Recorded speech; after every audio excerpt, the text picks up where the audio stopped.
Assalamualaikum warahmatullahi wabarakatuh. Hai, apa kabar? Semoga yang menonton video ini bisa sehat selalu ya. Perkenalkan terlebih dahulu, nama saya Nayiratul Tazkiro, NPM 2019-1005, dan nanti juga akan ada rekan saya yang bernama Ali Sidki, NPM 2019-1008.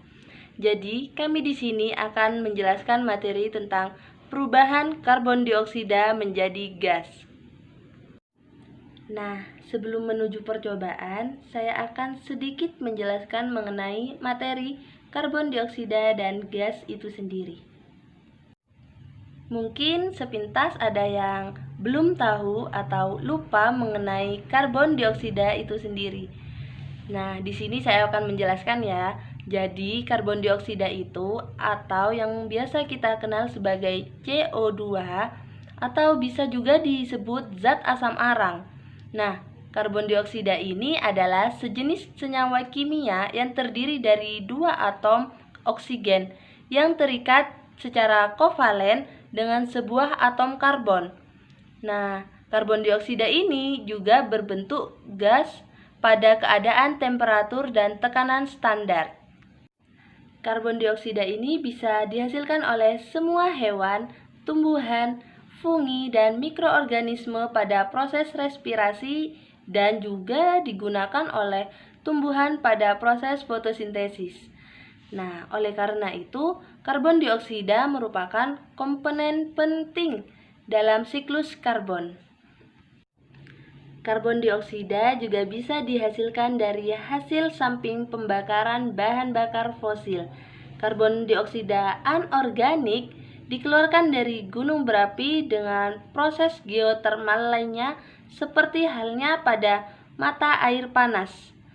Karbon dioksida ini bisa langsung menjadi padat pada temperatur di bawah min 78 derajat Celcius.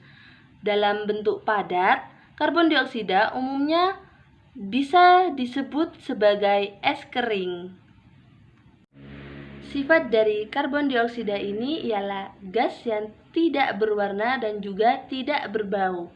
Ketika dihirup pada konsentrasi yang lebih tinggi dari konsentrasi karbon dioksida di atmosfer, ia akan terasa asam di mulut dan menyengat di hidung dan juga tenggorokan. Efek dari ini disebabkan karena pelarutan gas di membran mukosa dan saliva, membentuk larutan asam karbonat yang lemah. Selanjutnya, saya akan membahas materi mengenai gas. Gas ialah salah satu dari 4 wujud dasar materi lainnya seperti halnya padat, cair, dan plasma.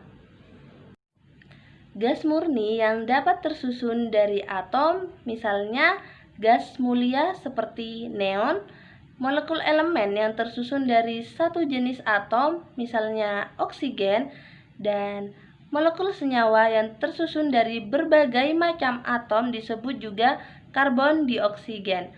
Dan juga campuran gas yang mengandung beragam jenis gas murni seperti contohnya adalah udara. Hal yang membedakan gas dari cairan dan padat adalah pemisahan partikel gas yang sangat besar. Pemisahan ini biasanya membuat gas tak berwarna menjadi terlihat oleh pengamatan manusia. Interaksi gas dengan adanya medan listrik dan medan gravitasi dapat diabaikan seperti ditunjukkan oleh vektor kecepatan konstan pada gambar. Nah, salah satu jenis gas yang umum dikenal ialah kukus. Karakteristik fisik gas. Sebagian besar gas ini sulit digambarkan secara langsung. Gas ini digambarkan melalui 4 sifat fisik atau karakteristik makroskopis, yaitu seperti tekanan, volume, jumlah partikel, dan suhu. Nah, kami akan menjelaskan percobaan sains tentang perubahan karbon dioksida yang berubah menjadi gas yang dihasilkan dari minuman Coca-Cola dan permen Mentos, yang dalam kandungan dari makanan dan minuman tersebut terdapat kandungan seperti yang pertama dari Coca-Cola. Coca-Cola ini komposisinya ialah berkarbonasi dari senyawa CO2 yang memberikan efek desis dan gelembung, dan juga asam fosfat, konsentrat cola, dan juga aspartam. Nah, aspartam ini merupakan pemanis sintetis non-karbohidrat dan juga merupakan bentuk metil ester dari dipeptida 2 asam amino, yaitu asam amino asam aspartat dan asam amino esensial fenilalanina.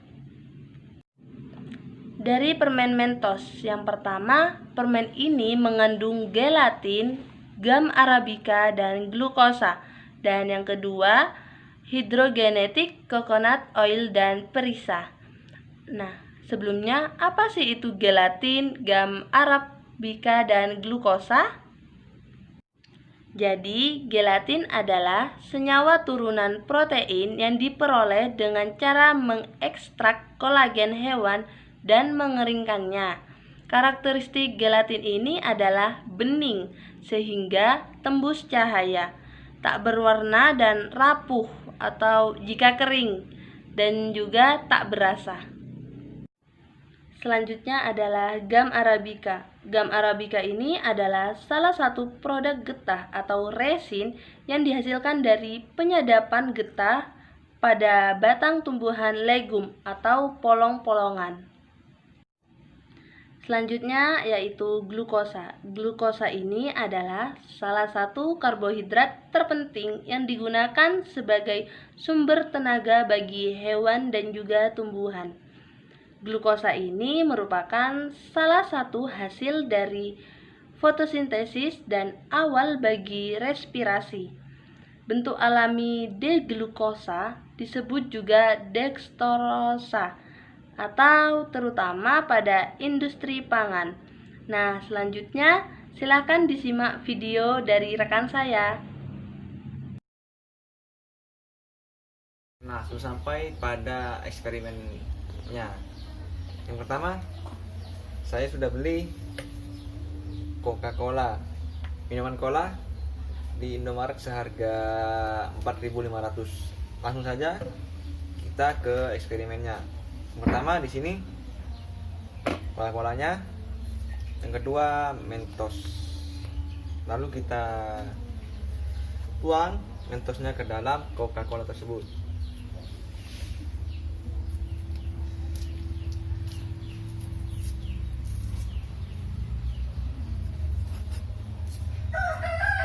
Yang banyak biar muncratnya banyak juga.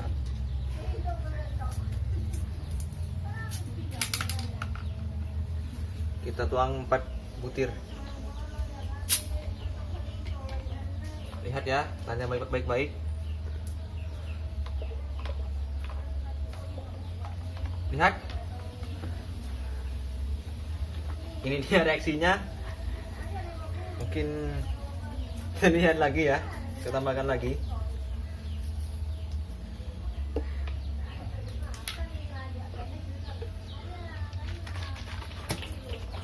Wow.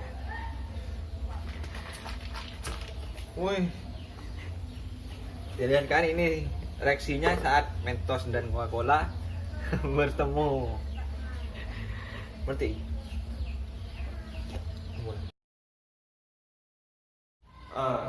dan dari campuran bahan tadi yang dari kelompok kami pelajari, yang tadi itu merupakan reaksi fisika.